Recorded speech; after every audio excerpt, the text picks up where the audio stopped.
Vamos ver agora como que uma droga e os metabólitos da droga são excretados através da urina, a excreção renal.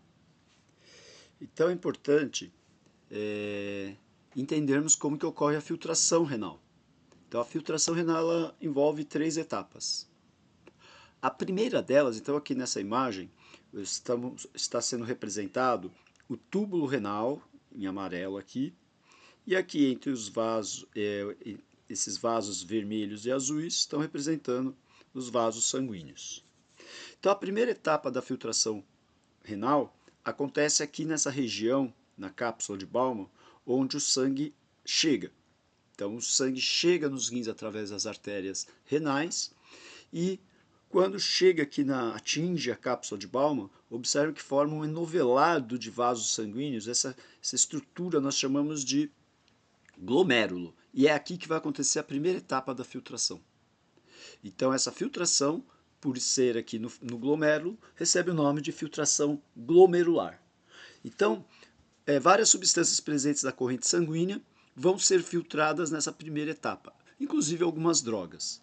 Então essa filtração ela vai depender da pressão que o sangue, ao chegar aqui nessa região, vai exercer contra a parede, essas paredes celulares, aqui, essas barreiras celulares. Então, quando o sangue chega aqui, devido à pressão que ele vai exercer aqui nessa região, algumas substâncias vão ser filtradas. Então, quais moléculas de drogas e metabólitos podem ser filtrados aqui? Aquelas que estão na fração livre da corrente sanguínea. Lembrem que eu falei para vocês na aula lá de distribuição, no vídeo de distribuição de drogas, que a droga na corrente sanguínea ela pode estar ligada à proteína plasmática ou pode estar livre. Então é apenas aquela que está livre que vai conseguir ser filtrada nessa etapa. E é importante também que essa molécula não pode ser muito grande também, ela tem que ser pequena, baixo peso molecular. Então essa é a primeira etapa da filtração, inclusive muitas drogas podem ser filtradas nessa etapa. Então nesse caso, a molécula da droga vai atingir o interior do túbulo renal. Aqui dentro do túbulo nós temos um líquido que ainda não é a urina.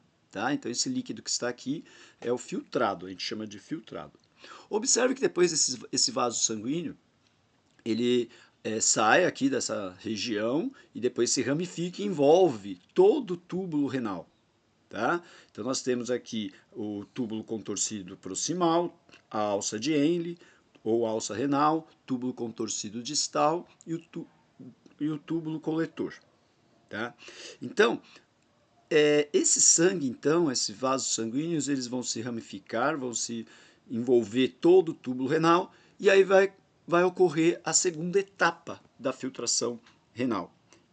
Então, em todo esse percurso do sangue através desses vasos sanguíneos, vai ocorrer a segunda etapa da filtração que nós chamamos de secreção tubular. Então, conforme esse sangue vai circulando por esses vasos, vai ocorrendo transferência de algumas substâncias que estão na corrente sanguínea para o interior do túbulo renal. Então, aqui nesse caso, essa transferência, esse transporte, vai ser um transporte ativo, mediado por proteínas transportadoras, que vão retirar as substâncias que devem ser eliminadas através da urina, da corrente sanguínea, por intermédio dessas proteínas transportadoras presentes principalmente na membrana das células do túbulo renal. Então, conforme esse sangue vai passando aqui, substâncias vão sendo transferidas para o interior do túbulo. Então, isso vai acontecer em todo esse trajeto que eu falei aqui. Essa etapa é a segunda etapa da filtração, nós chamamos de secreção tubular. Então, muitas drogas vão ser excretadas por esse mecanismo. Quando chega aqui no finalzinho do túbulo distal, no túbulo coletor, vai ocorrer a terceira e última etapa da filtração renal. Então, essa etapa nós chamamos de reabsorção tubular. Então, veja só, eu disse que vai ser eliminada através da urina, através das fezes, ou seja, a droga vai ser eliminada, tanto a droga pode ser eliminada de forma integral, sem ter sofrido nenhum tipo de reação íntegra, ou os metabólitos. Então, quando um fármaco chega aqui nessa região, ele pode ser reabsorvido. Por quê? Esse líquido que está aqui dentro, ele é ácido. Se a droga, quando chegar aqui, ela ainda não foi metabolizada. Então, a droga ela tiver caráter ácido, ela vai chegando aqui, predominar em sua forma não ionizada, na sua forma molecular, sem cargas, e estando na forma não ionizada, ela pode ser reabsorvida, ela pode voltar para a corrente sanguínea.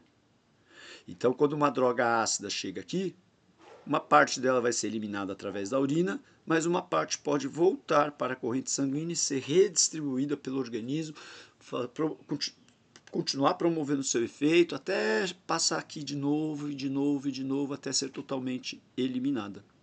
Então, isso pode acontecer com qualquer substância ácida. Já uma droga alcalina, quando chegar aqui por esse líquido ser ácido, ela vai ficar ionizada e ela vai praticamente ser toda eliminada de uma vez. Então, drogas ácidas elas demoram um pouco mais para serem excretadas através da urina por causa disso. Ela vai ser, toda vez que ela passa aqui, uma parte dela acaba sendo reabsorvida.